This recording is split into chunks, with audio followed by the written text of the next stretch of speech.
Now, whoever thinks compact sedans are a dime a dozen clearly hasn't seen this car.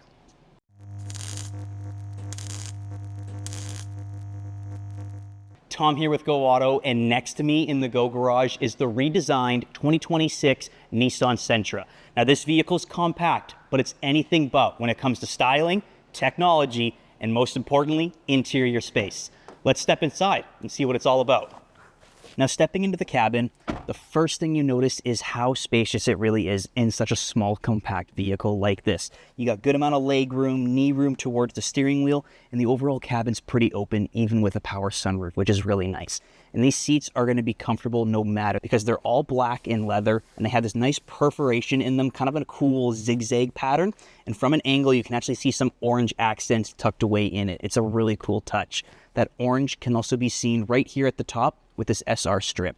You can see the orange stitching here on the center console with this nice diagonal pattern, and you can also see it here on the dashboard for the passenger side, but it's got a couple other cool things up its sleeve, which I'll get to in a minute. The thing I want to focus on is this infotainment system. It's one of Nissan's newest systems, and not only is it super fast and easy to use, but it comes standard with wireless CarPlay and Android Auto, meaning if you don't want to use the infotainment system, you just want to use your Apple Music, Spotify, Google Maps, it's all right there for you wirelessly. Just turn the car on, boom, your phone comes up. Love it. Makes it nice and easy. Something else that this vehicle does that's really easy is backing up and tight parking spaces, because a lot of vehicles nowadays get a pretty good backup camera, but this vehicle takes it a step further. You get a high quality surround view camera system that you can actually click onto and get different angles from whatever you need, and the lines will actually adjust when you turn the wheel, which is perfect getting into those tight parking spaces. And the second screen in the vehicle is going to be your digital driver's display. Now, I really like the layout of this because the right side here controls everything.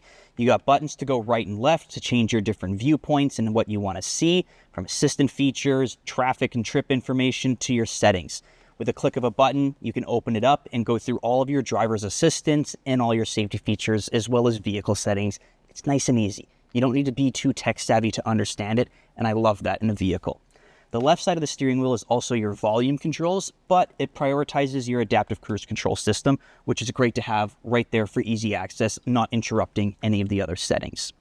Going to the middle of the vehicle here, we have your climate control buttons. And I like how Nissan did this because you have your fan speed controls and your temperature up, down all right here, but there is no screen right there. And that's genius because one, it keeps this bottom area nice and clean for you. But the second part is when you're changing things, it's a lot easier to look at the infotainment system to make sure you adjusted things how you wanted. I love it.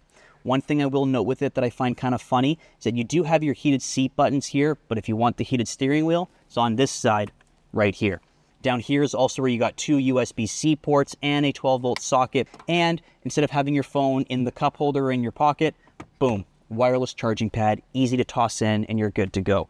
Your start-stop button's right there. Gear selector's traditional, and it has a really nice, stiff but not difficult feeling to it.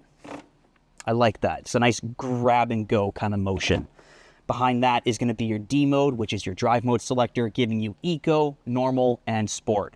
Personally, I'd probably keep it in sport mode. Now, remember when I said I'll get back to this passenger side? That's what we're going to talk about here.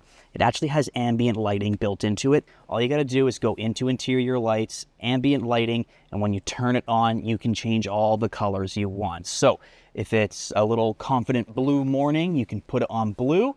And if it's date night with your partner, you can put it on red, just to kind of add a little bit of that romance to the area here. And down here in the center console, it does go around your cup holders and wireless charger. And I really like how this kind of covers it, so it's not just a beam of light. It's kind of more of just like a glowing ambience. It's really well done. Now, the rear seats of the Sentra are honestly quite spacious. I got good foot room, lots of knee room, and even headroom's pretty great back here. For a guy my size, I could easily road trip back here without an issue. These seats are also nicely supportive without being too stiff. They also have the same design and leather as the ones up front, which is a nice touch. The middle can drop down to give you your two cup holders, and unfortunately, there's only one USB-C port back here. So if there's two adults, they're definitely going to be bickering about which person gets access to it first. If it's the children, hopefully you charge their iPad ahead of time. The child seat anchor points are between the backrest and the seat of the vehicle, just tucked away with nice labels so it's easy to spot. And if you plan on doing big grocery hauls or any kind of road tripping, you can actually fold these seats down to give you a nice 60-40 split. although I find it kind of interesting how this seatbelt comes down with it. Now, when you have the trunk open, you're greeted to a tremendous amount of space back here. First off, if you wanted to lower those seats, the 60/40, just with the pull tabs right there. And you can see I got a set of golf clubs right there with still plenty of room in and around with a buddy able to sit in the back. But what if he golfs too? You can actually take your clubs and lay them sideways back here with still enough room behind it to load backpacks and carry-ons, and maybe even a second and third set of golf clubs back here. Meaning if you and your buddies want to go on a weekend golf trip, you can definitely do that in your Sentra. Closing this trunk is pretty easy because it's manually operated. Just give it a nice little love tap and it closes effortlessly. And back here, you're greeted to a sporty but nice looking exterior. You got these really thin LED taillights back here with some cool designs at the end, and I like how they didn't go for the more common light bar all the way across. Just has a nice gloss black paneling. And a really nice touch too is when these taillights are off, they don't have the static red color. They're actually in a gray tone, which gives it a little bit of extra sporty look even when the car's off. Something else that adds to that is the SR model's black lip spoiler located right here on the tailgate. Really nice touch to kind of elevate the vehicle's sportiness. You can also see those kind of design languages on the side here. It didn't get overdone or anything. You got nice smooth body lines all the way across, and I really like the two-tone design with the gloss black roof on the white exterior paint.